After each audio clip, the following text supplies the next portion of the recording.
Now, empirical rational, I asked myself, what's the next phase in medicine? And I said, well, it's got to be evolutionary, right? We have to take a look at how we evolved as a species to see why we're predisposed to certain diseases, why our trajectory is like this.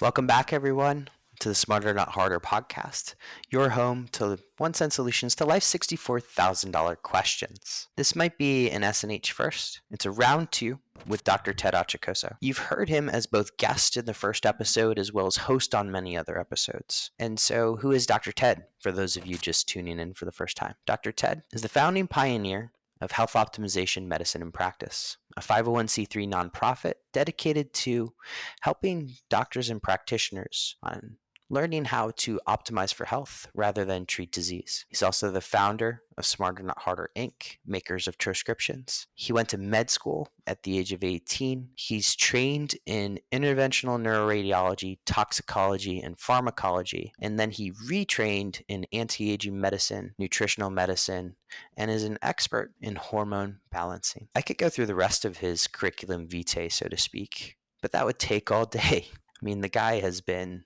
a hedge fund manager. He's worked in impact investing and numerous other fields. But what did we get into in today's podcast? I sat down with Dr. Ted in his apartment in Manila, that's in the Philippines, and we talked at length about evolutionary medicine, its role in the health optimization medicine and practice framework. We talked about the cell danger response, Yamanaka factors, and really master regulatory genes and so many more topics. So why don't we just flip it over to the conversation? And if you're tuning in for the first time, if you're on YouTube, please click like and subscribe. If you're listening on Apple Podcasts or Spotify, please click subscribe to the podcast. Please enjoy my conversation with Dr. Ted Achacoso. Welcome back, Dr. Ted. Thank you, Boomer. So it's round two with you, or at least round two. I'm sure we'll have many more. The first podcast that you and I did together was actually episode 1 of the Smarter Not Harder podcast, and it was on metabolomics. Yes. Today we're going to be talking about evolutionary medicine, specifically within the health optimization framework. But just briefly, I have to ask you, because you've had a lot of these conversations by yourself, what's it like to prepare for a Nobel nominee conversation? Well, first you have to have an interest in what they're doing. And second is that, although they come up with information every now and then, I have to study for about a couple of weeks and dive deeply into the mathematics or the biology or whatever it is that their expertise is in. I'm probably like 1/100th of what they know, but I think what they're doing is really, really significant in a sense that it changes the face of not only health and medicine, but the face of the human species as well. Okay, so sounds like a lot of work. Today I get to grill you with questions, which is oftentimes a pleasure of mine, and this time we're actually recording it. So I want to talk a little bit about that evolutionary medicine, its role in health optimization medicine and practice. And before I even get there, we have to break a little bit of a secret. Are you okay with me breaking a secret of yours? Well, you've broken many of my secrets already. Right, I'm not even sure if breaking a secret's the right phrase, but let's revealing. So let's reveal another secret here. So you've talked on the podcast about a book you published, Yes. largely on the connectome, and for those who have tried to read it, like myself, it's more like a database, if you will.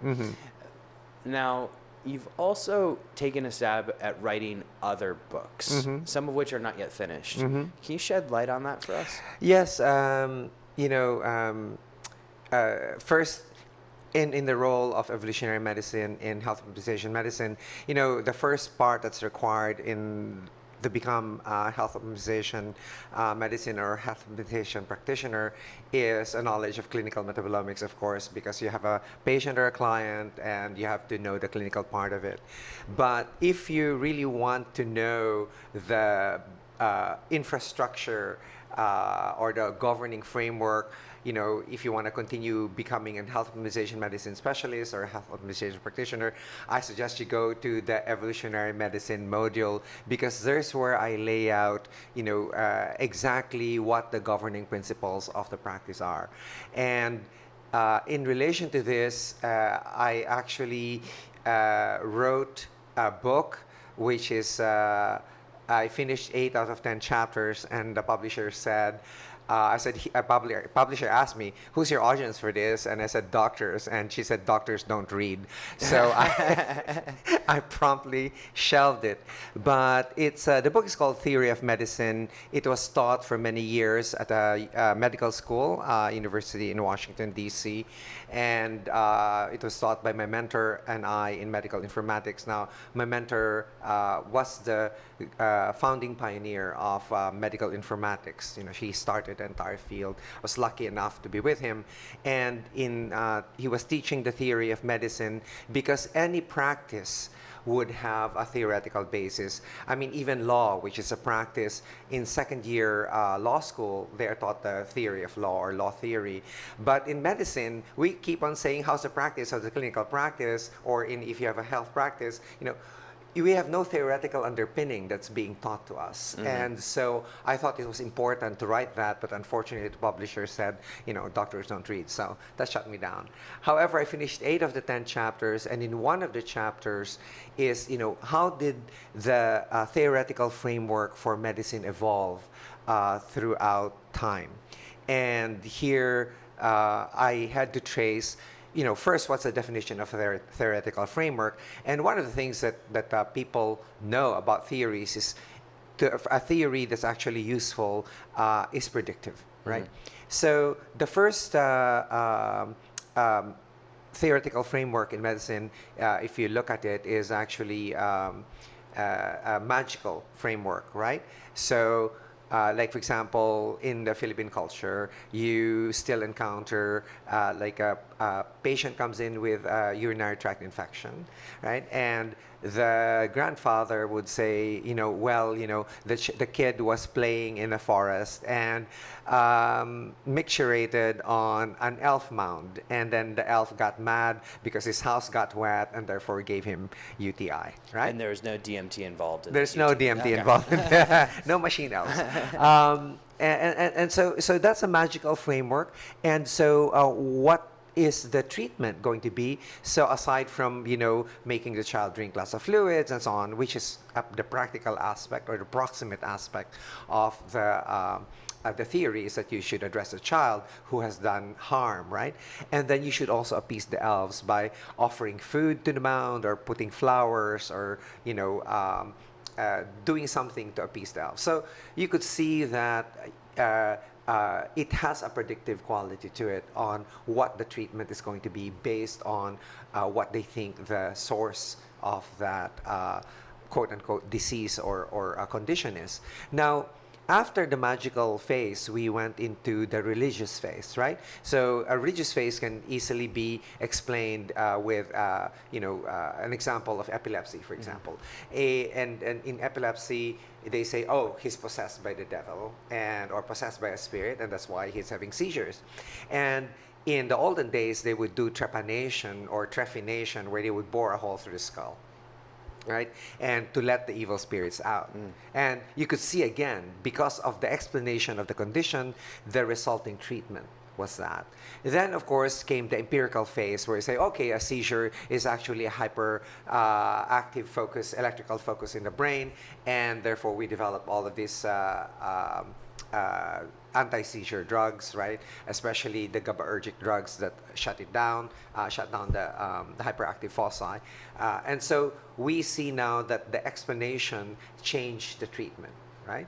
Are we treating it any better? I have absolutely no idea, right? Because many of our convulsive drugs are actually failing right now. And so no exorcism, more GABAergic. More GABAergic. Yeah. And so our equivalent of exorcism is GABAergic drugs, right? And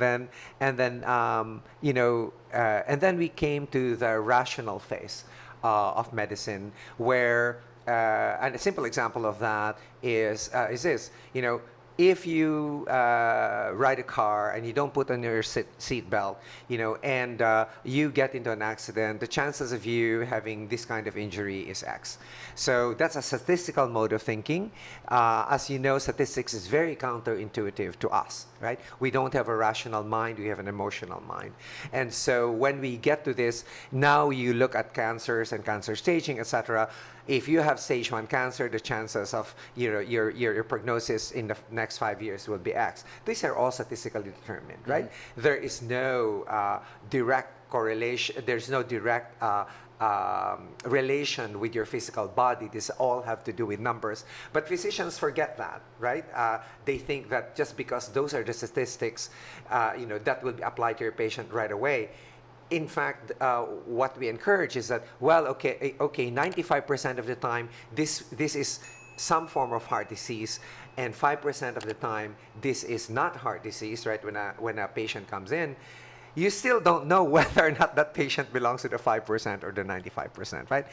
You cannot assume that you will have that kind of distribution, right?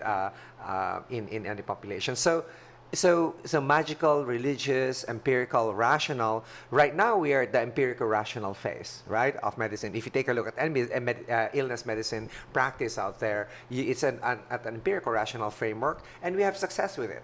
Just like we have success with classical physics, right?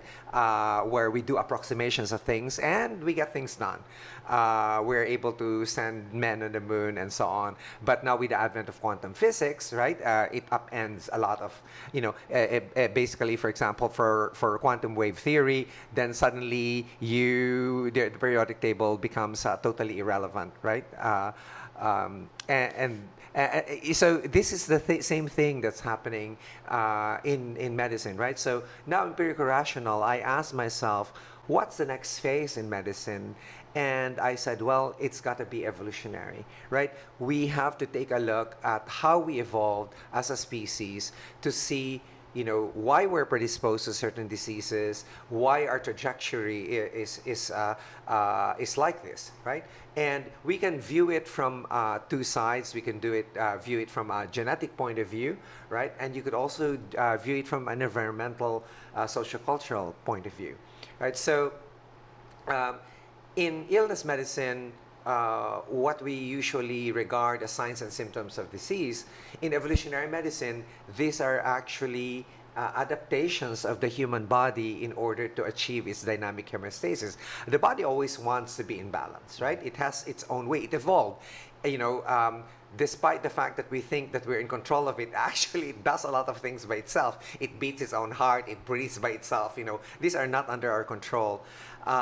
And one of the things that we need to take a look at is that, are we really doing a big service to shut down all of these signs and symptoms of disease when they're actually an way by which the body actually tries to achieve its dynamic homeostasis? An example for this is fever, right? For example, if you have fever, say from a bacterial infection or for a viral infection, the body will raise its temperature, and the body raises its temperature because it knows that most viruses couldn't stand high bodily temperatures and they get killed off, right? But what do? We give them, acetaminophen, we give them without thinking that the body actually is doing its own part based on what it knows in evolution. So it's a very different way of looking at things, rather than saying, okay, we just have to focus on getting rid of the disease. To say, well, okay, what are the body's mechanisms that's actually contributing to the healing process? So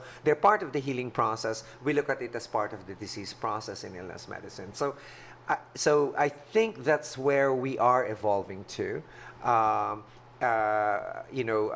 Williams and Nessie, in their book that became very popular among evolutionary medicine, actually said this is why we get sick, right? Yeah, the book is Why We Get Sick. It said, essentially, evolutionary medicine asks, why do we get sick? Why are we predisposed to more diseases, right? And health optimization medicine asks a different question. It asks, how do we get healthy? We're always focusing on the disease, that's because it's just like a bomb, right? Because humans love negativity. Not only that, it's actually a foreground thing, like, right? It's like a bomb explodes and it's there, but no one actually pays attention to everything else that's around it. It's just like one of the times when I was in a conference, and there was a guy that I really, really loved his lecture because he focused on the cytoplasm. So everyone is focused on the DNA, and everything else. No one focuses on the cytoplasm, and it's just like it's where everything is happening, and that's what we're doing all the time, right? We're focusing on the foreground without looking at the background, and actually there's a one entire thing. So that's the whole theory of medicine. That's the first chapter, on the various different frameworks by which we look at diseases. No one, we are so arrogant in our scientific form of medicine today. We're thinking that it is the only valid form of medicine. We still don't have, we still can develop other theoretical frameworks. For example, with the work of Michael Levin, who works on bioelectric circuits. These are new discoveries that says, hey, for example, DNA is not really it. It just provides the anatomy for a bioelectric circuit, and then that takes care of the morphologic space. These are quantum leaps, so to speak, in terms of the way we look at things, and we go, oh my God, it upends everything that right? But we are unwilling to give that up because much of our medicine works, right? And say, well, if it ain't broke, don't fix it, and that's really a very, very bad attitude towards moving forward. All right, so rather than, I could take you down the role of ion channels and health and all of that crazy stuff that I know you've talked to Levin about, but let's get a little bit into another person who you and I have talked about often is Daniel Dennett, and perhaps it's him, perhaps a little bit of Dawkins as well, but the idea of universal Darwinism and its role within that evolutionary framework for health. Let's go there. How does universal Darwinism actually play a role? Yeah, actually, that's very interesting because Darwin's theory was simply blind variation, selective retention, right? Okay, what does that mean for all of the rest of us out there? First, it was Dennett who actually wrote the book Darwin's Dangerous Idea, right? And in it, he basically took out the fundamental elements of evolution and applied it in various systems, not just in biology. And that is the dangerous idea. So it consists of four elements, right? And the four elements are what I extracted from several books and several writings. And the first is that there is a unit of selection. So select a place by which you want to apply this universal Darwinism, right? So in illness medicine, we are selecting for the organs, right? So that's the unit of selection in illness medicine. That's why you have cardiologists, hepatologists, nephrologists, etc. So that's the unit of selection.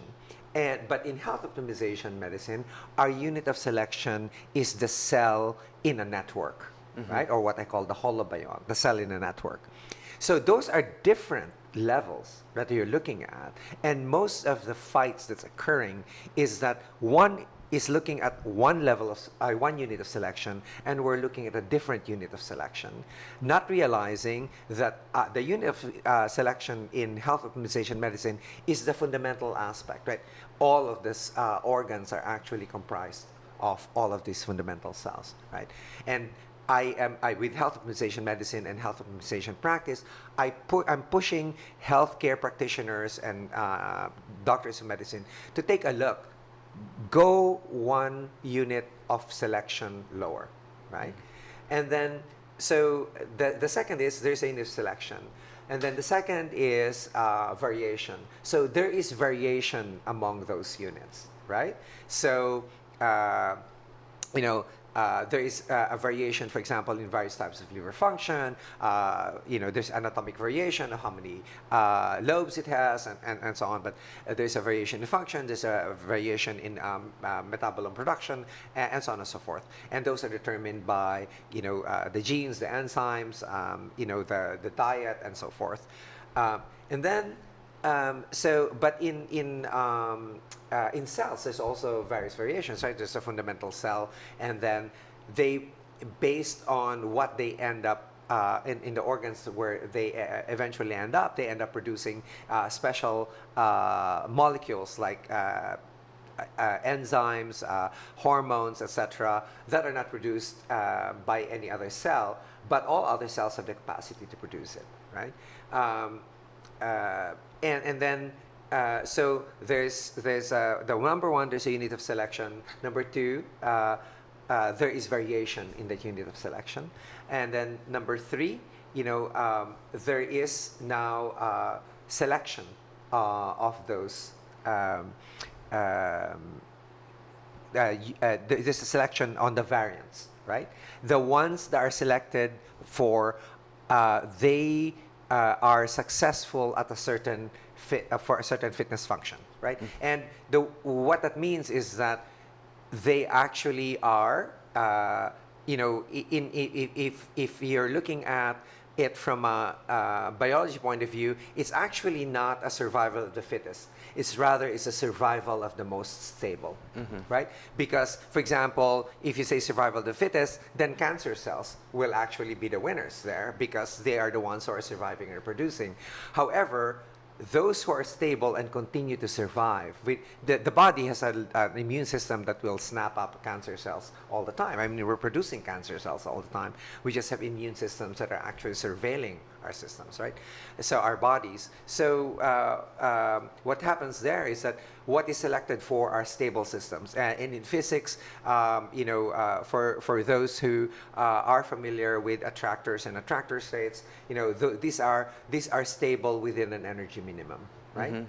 They require a certain amount of stable energy to function. In fact, that's highly correlated with Carl Friston's free energy principle, right? All of the cells, all of the units of selection, they minimize surprise, right? By being able to predict what's going to happen next. And not just the brain, but the cells are predicting what's going to happen next to them, right? And then the fourth item is iteration. So you iterate. So all of these new variants that are selected for now become units of selection themselves. So this is not only in the body, in the cell. If you look at if you look at the stars and the galaxies, if you look at the stars, if you look at the stars as the unit of selection, there is a variation among the stars, and then the stars are selected for, right? Those that have the following characteristics continue to burn through, the others die out, and then there will be a new batch of stars that get selected for. So from all the way from galaxies to solar systems, to different biological species, and all the way down to molecules and atoms, this is the universal Darwinism that we're talking about. That's why it's a dangerous idea, right? So again, just to repeat, the four elements are: select your unit of selection, take a look at the variations in there, right? And then they're selected for, and they're selected for by the environment, right? Or you put a selection pressure. Like, for example, if you're one example that I gave in the module is like, okay, the unit of selection are all of these maxims or sayings about time, right? And then so you can take a look at all of these different sayings about time. A stitch in time saves 9, all of those things. And then you see what the population selects for, and it becomes a meme, right? So the population is selecting for the sayings, right? That, for example, what survives is a stitch in time saved 9. Time heals all wounds, and all of those. Those are all coming from many other variations of the same sayings, right? And then they themselves become the new pool of inputs, right? So even it's not even just matter. You know, you could apply this to memes and memetic stuff, and you could see that the same universal Darwinism applies. So I want to bring us back to the beginning of this, because there's something that we stress within the clinical or within the nonprofit, is that when you're teaching somebody evolutionary medicine or metabolomics, etc., the action points that you give within the modules are, what do you do when the client is in front of you? So let's come back to something you said at the beginning about unit of selection, cells, and then getting into that holobiont concept. So when the client is in front of me, let's say I'm one of your clients, we're here in Manila right now, and I'm sitting in front of you, what does that all mean to me? Like, how do I then look at the unit of selection of the cells, or you as the physician, and say, all right, what's the action point here? Yeah. So the key when you're looking at a client in health optimization is to set aside the point of view that this is an individual, right? Rather, you're looking at an ecosystem of cells that's maintaining itself, that's balancing itself, right? That thinks it's important. But what I do is I set aside the diseases, set aside everything, and I say, okay, since my unit of selection here is a cell, what is the cell doing? So I begin testing for the metabolites, right? Because it's the lowest level by which I could see what's going on inside the cell. So the DNA can tell me what can happen. The transcriptome can tell me what appears to be happening. The proteome, what's what makes it happen. But the metabolites can tell me what is happening now. And so, what are those? You know, what are those metabolites? Those are, you know, small molecules that show my levels of alpha lipoic acid, my levels of vitamins, my levels of hormones, you know, my levels of neurotransmitters, and, you know, including the gut microbiota. They're now they're considered as part of that ecosystem, right? We used to regard the gut microbiota as separate from us. No, they're part of that ecosystem, and that ecosystem of cells is called the holobiont, right? And I make a distinction between a holobiont and a superorganism. A superorganism is made up of the same cells, even if they look different. Like, for example, for those who are familiar with the slime mold, it looks different at different phases in the life cycle, but they're all made up of the same cells. We are not made up of the same cells, right? So we are technically more classified as a holobiont. So you look at the person as a holobiont, and you look at your unit of selection as a cell. And that's where the big divide between illness medicine and health optimization begins, because usually, you know, being in an illness medicine doctor myself, it took me 3 years to shift my perspective. Like, let's put that, you retain your illness medicine doctors, etc., etc.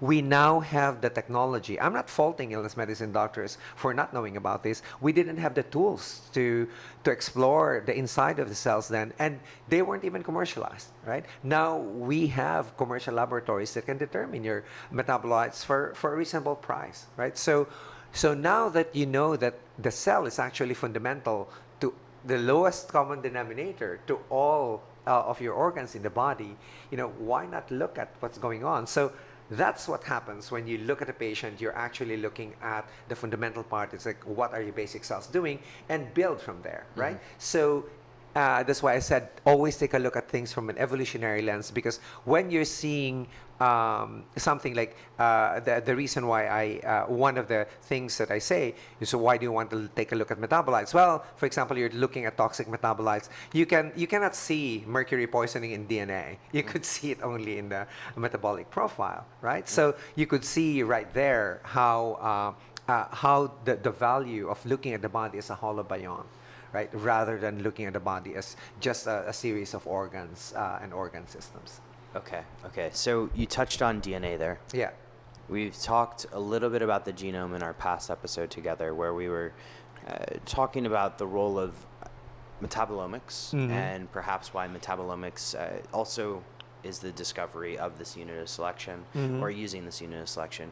We talked about metabolomics' role in being able to identify certain things that may not appear in the genome, but also in the evolutionary medicine module, we talk about these master regulatory genes.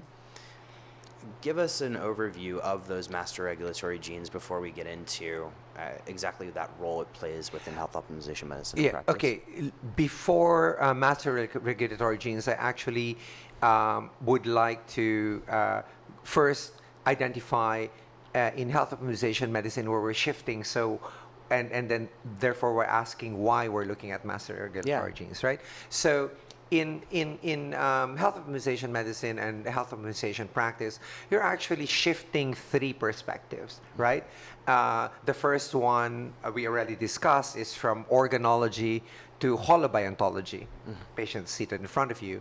The second thing is shifting from what's called pathogenesis, right, which is the root causes of disease, into salutogenesis, the root cause of health, right? And in health optimization medicine, root cause of health is very simple. We have a definition of health, which is the A plus B plus C. It is the absence of disease plus the balance between the anabolic and catabolic processes according to the life cycle of the organism, and you have to achieve that balance. So that's the A plus B plus C. So then you could see immediately that we actually have been focusing on pathogenesis all the time without focusing on salutogenesis. In fact, in medical school, we are taught anatomy, physiology, microanatomy and microphysiology, where those meet is in molecular biology, right? Those are taught. And then you jump immediately to what's wrong with your car without knowing how to even keep your car running properly, right? Even if your car doesn't have changed its oil yet and so on, it will keep on running, but it's not going to be running efficiently. But we're not taught that in medical school. We're taught like, okay, fix its flat tire, fix its engine, and so on, without really knowing how to optimize the function of the human body. And that's the impetus for me to go away from pathogenesis into salutogenesis and saying, okay, what keeps us running, right? And what keeps us healthy. In fact, one of the jokes that I have is like, you're already talking about disease, you don't even know what makes you healthy. It's kind of fucked up. Or how to define health is a very common discussion we get into. If you ask an illness doctor what is health, they can define disease. The absence of disease. Yeah. So and then the other shift that you have to make, organology to holobiontology, pathogenesis to salutogenesis, and then it was what's called neotenization, right? And neotenization is the process of making something younger. And what I'm talking about here is not to make you back into a baby like Benjamin Button, but but more of metabolic neotenization. Now, Aubrey de Grey, he has friends, he has detractors, but there's a wonderful slide that says that, when he talks about aging, he said we normally think about the diseases like, diabetes, all of these chronic neurodegenerative diseases, etc. We consider, these are considered like as part of aging. Is that and actually, that's not the case, right? It's the case in there is the failure of taking care of your metabolic health. So, but no one's taking care of the metabolic health. What he proposed is, well, why don't we repair that, right? So his is reparative, right? And so ours is more optimization of metabolic health. And that's what I mean by metabolic neotenization. You bring back the values of the metabolites to when you were between 29 and 30 years old. This is network-wide range shifting. That's network-wide range shifting, because when everything is in a network, you touch one value, the other values will change. Let's give an example of people for that, because I know one of the ones we commonly talk about is vitamin A, DK, but other ones. Yeah, no, it's easy. In the winter, we take so much zinc, right? And what most people don't realize is that when you take so much zinc, you're going to pee out your copper, and so in the winter you can have a mild copper deficiency. right? Because you're taking in too much of this zinc lozenges, etc., to avoid cold. So the body knows how they're networked this way, right? The body is networked this way. So there is, for example, in your hormones, right? There you have anabolic hormones and catabolic hormones, and you know that there are pairs that actually are documented out there. Like, for example, cortisol and growth hormone. You know, if you have too high growth hormone, your cortisol will get suppressed. If you've too high cortisol, then your growth hormone gets suppressed. And you know the literature is all there. If you're just scared to look, you can see that one is an anabolic hormone, this one is a catabolic hormone, and you see that the body knows how to do this, right?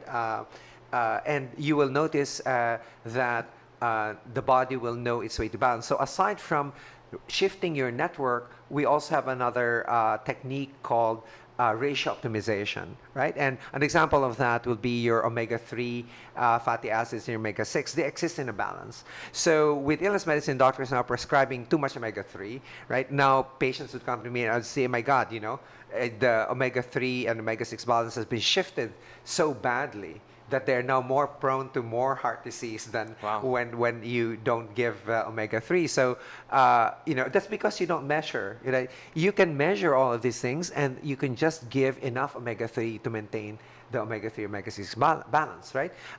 One of the things that you monitor, for example, for prostate health is the testosterone-estrogen ratio. Men normally maintain a 2:1 ratio. If you see an inversion of that ratio and the estrogen comes up, you better make sure, you know, I always tell my patients, like, yeah, you know, illness medicine still relies on PSA, but if you take a look at all of the literature out there, it really is not a good indicator of anything. And for me, I had better success looking at the testosterone estrogen ratio than that. So one of the things that you could do is ratio optimization, right?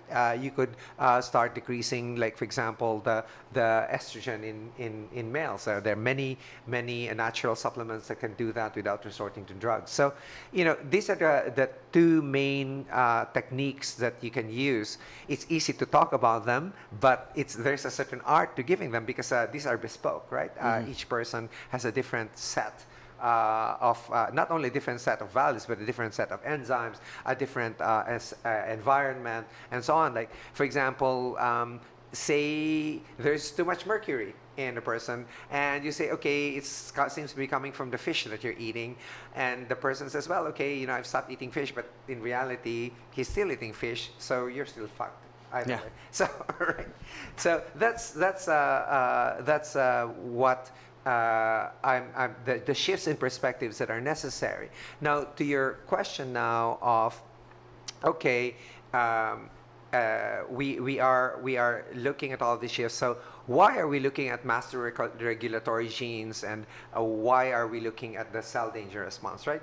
So first, let's take a look at master regulatory genes, right? And we know that there are genes in the body that are actually up the topmost of the cascade, for which everything cascades downwards.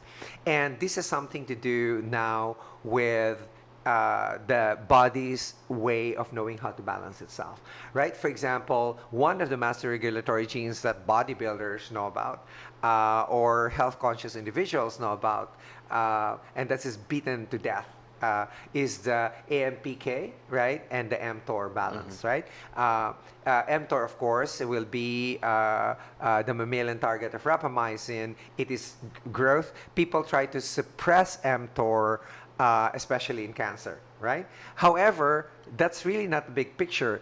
mTOR and AMPK balance each other. It's just our propensity to think about things in extremes. Oh, I should really remove that, and everything should be okay, right? But, you know, AMPK can be activated by alpha-lipoic acid, right? And mTOR can be activated by leucine or branched-chain amino acids. You know, and it's actually funny that when you're trying to explain growth hormone, the first thing is, oh, that causes cancer. Like, seriously, you're eating leucine and branched-chain amino acids every day, you know, and they activate the same pathway.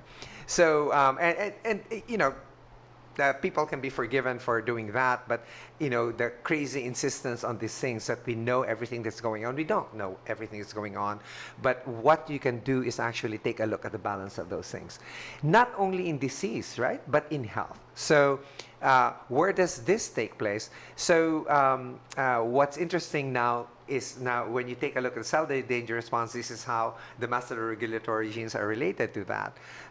So in the cell danger response, which was basically elucidated in a nice paper by Navio, he said, I think at the Salk Institute, and he said that the cell, any cell in the body, when stressed out, will only produce 8 basic types of responses. Okay. To protect itself. It learned that evolutionarily. It acts as an organism within itself, and there are only 8 basic mechanisms by which it does it. So we now know that there are only 8 basic mechanisms, but how are those enacted, right? How is the cell danger response implemented? They're implemented via metabolites. Right?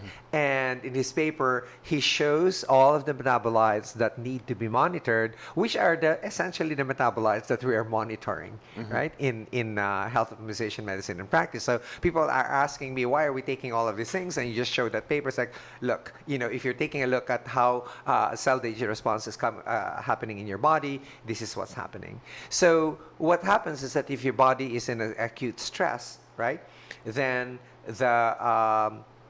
in acute stress, then there is a master regulatory gene, right, called NF-kappa B that will start the inflammatory process. Because the response of the body to any stress will be molecular inflammation, right? Not the gross inflammation that we know. The older doctors know them by their Latin, dumor, dolor, calor, functionalesa. These are those are the old growth stuff. But now we're looking at molecular inflammation, all the different cytokines that are released inside the cell, pro-inflammatory cytokines. In fact, there's a pro-inflammatory and anti-inflammatory cytokine balance that occurs all the time. But in acute stress, the cell will be producing that. And the signaling will be coming, the transcription will be coming in from the NF-kappa B, right? And then so the body goes into inflammation, and as soon as that's triggered, right, the body does one of 2 things: is able to successfully remove the stressor, right? Or you stop eating fish with mercury and you're taking off the stressor. Or you are divorcing your partner, so it's another stressor. I'm kidding. So that's the key there. What leads to chronic diseases is chronic stress. So the stressor never goes away, right? So the stressor never goes away, and when you do that, so there's another pathway. So you have their NF-kappa B, this pro-inflammatory. As soon as that kicks in, the body will kick in what's called the NRF2 pathway, and that pathway is also another master regulatory gene pathway. And what it will do is it will quell the inflammation. It will attempt to quell and quell and quell and quell, right? If you don't remove it, it will just be this vicious cycle, right? It will try and it will exhaust itself trying to do so, right?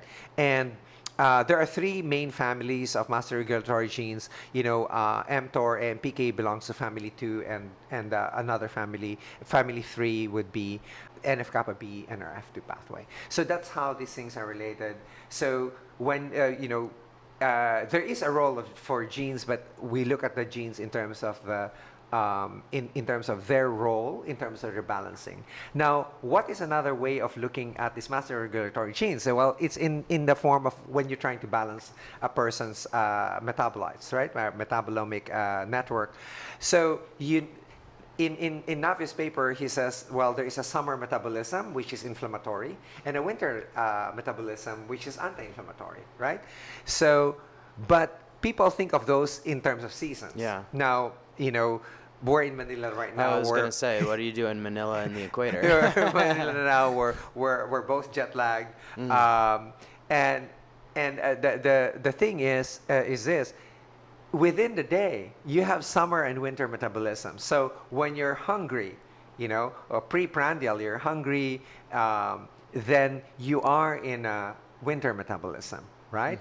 And then when you feed yourself, you're postprandial, your body goes into inflammatory state that is um, uh, summer metabolism. So within each day, you get into those metabolisms, right? So you at least that's how I was reading his paper. It's like, no, no, no, this is just not the long seasons, right?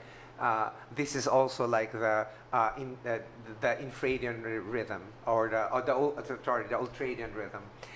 There's the very short cycles within the day that belies the infradian rhythm. So when you're looking at something like that, you say, okay, then when you are in a summer mode, right, you're postprandial, well, of course, that's where you give your alpha lipoic acid, right? Because that will decrease the blood sugar, that will activate the AMPK, etc. It's basically like inducing the winter mode in the middle of the summer season, right? So you could see now where the balancing protocols would be coming from is knowing when the summer and winter metabolisms are occurring, right? You just don't, the key about a lot of things, hormones, supplements, etc., is when you take them, right?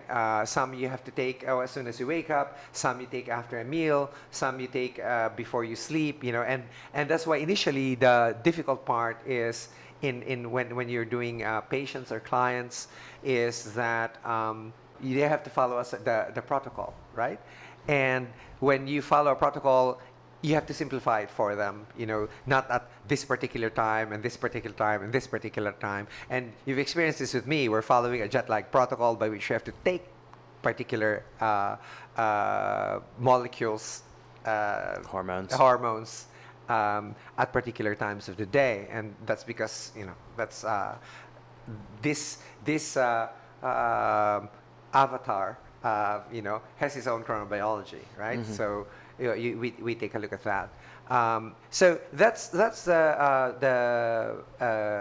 reason why we get into master regulatory genes and the cell danger response. They are the key to understanding the practice of health optimization medicine, right? That's why I encourage people who have finished metabolomics, or because that's required, right?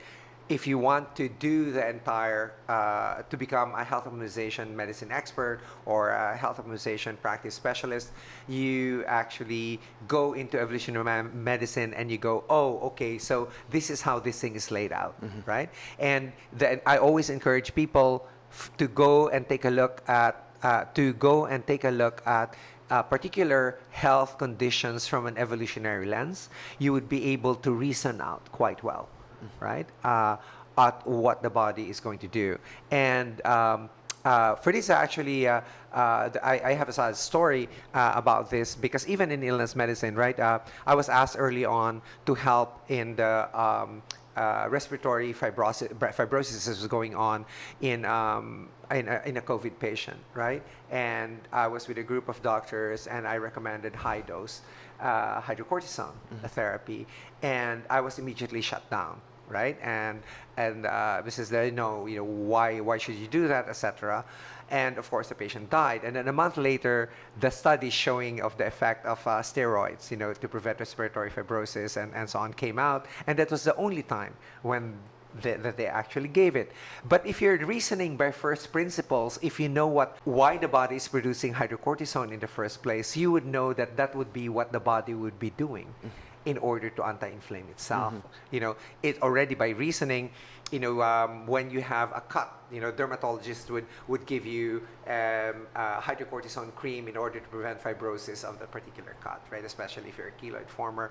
It's the same reasoning. Yeah, so if you reason by evolutionary and first principles, you could always reason out, right? Even before you wait for the results of certain studies, at least you already know what the basic or fundamental mechanisms are, right? It's not always waiting for the next study, but being able to reason out, right?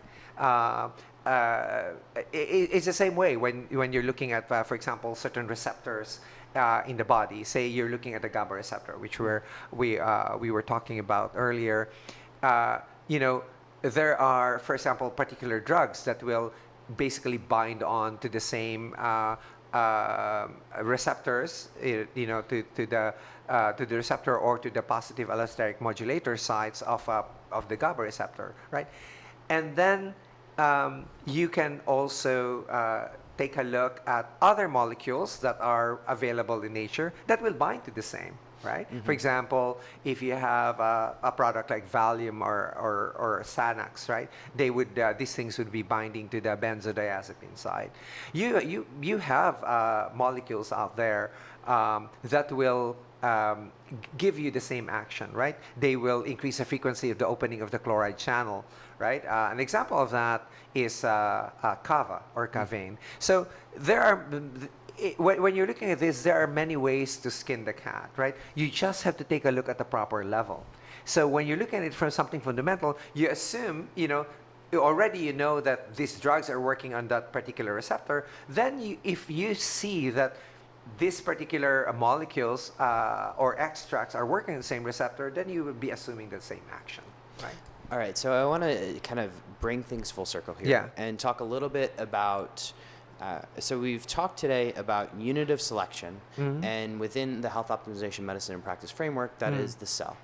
And the cell, we use metabolomics, and we've talked about clinical metabolomics before, in order to evaluate that, in order to really get an assessment of where somebody is.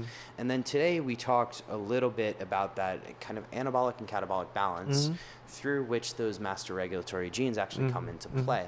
And really you're kind of tying in, I mean, what I always kind of viewed evolutionary medicine as is kind of that first principles element of health optimization medicine and practice. And it's brilliant because you said through that evolutionary lens, you can figure out through first principles when to give people their supplements, right? So you gave that example of alpha lipoic acid, et cetera.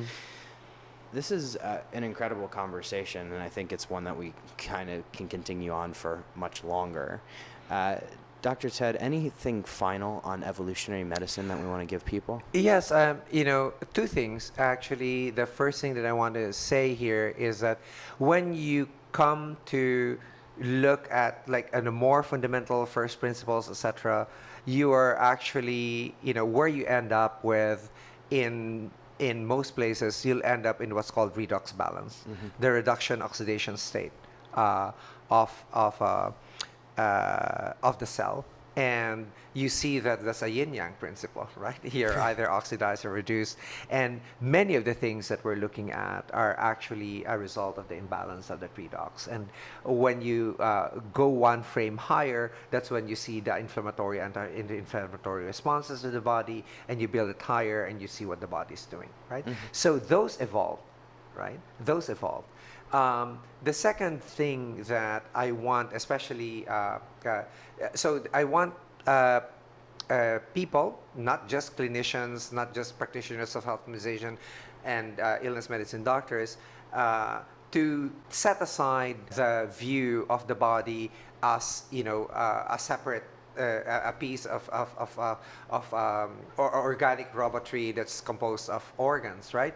But rather to look at this as an ecosystem of cells that are cooperating. The cells are cooperating, they are competing, and they are also compromising. These are the 3 C's, right? And if you take a look at our society, that's what we do. We cooperate, we compromise, and we compete, right? So that's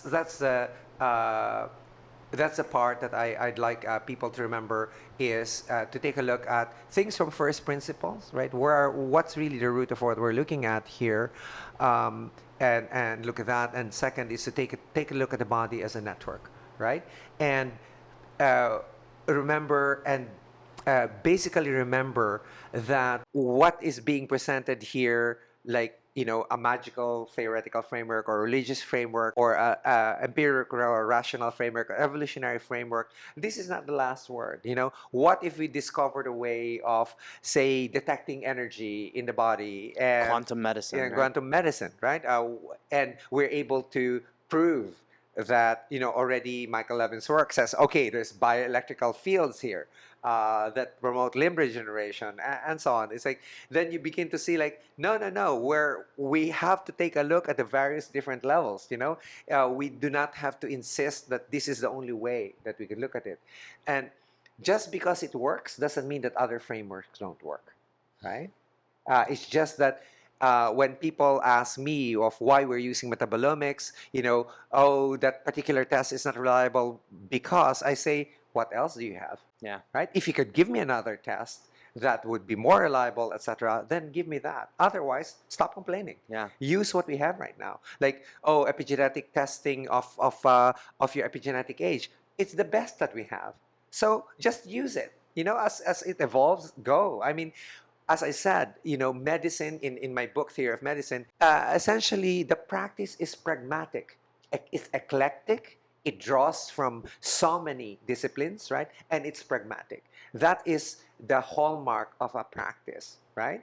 And the hallmark of a theory is that it provides you with a scaffolding by which you could provide a reasoning for what you do in your practice. Beautiful. So 8 out of 10 chapters are finished. Yes. That's 80%, B minus. Not quite like you. What do we need to do to get the other 20% out there? How can we help in kind of getting this framework or theory of medicine out to the public? I probably have to, since you've been pressuring me to write. I know. I'm asking you to write a lot of things. the paper on health optimization, medicine, and practice. Probably the best way is to resurrect the book and then finish off the last 2 chapters, rewrite most of the chapters really, and finish off the last 2 chapters with the evolution of medicine into health optimization, medicine, and practice. And then put it in open end, where do we go next? Beautiful. I think we'll leave off there because I've already asked you to do so many things. Thank you, Dr. Ted, once again. Thank you, Boomer. And thank you for coming to Manila. Oh, it's been absolutely wonderful. I'm going to go have some lechon now. Maybe not, because that's not health optimized. It's keto, man. Just don't eat rice. Excellent. Thank you, everyone, for tuning in. Have a wonderful day. Bye-bye.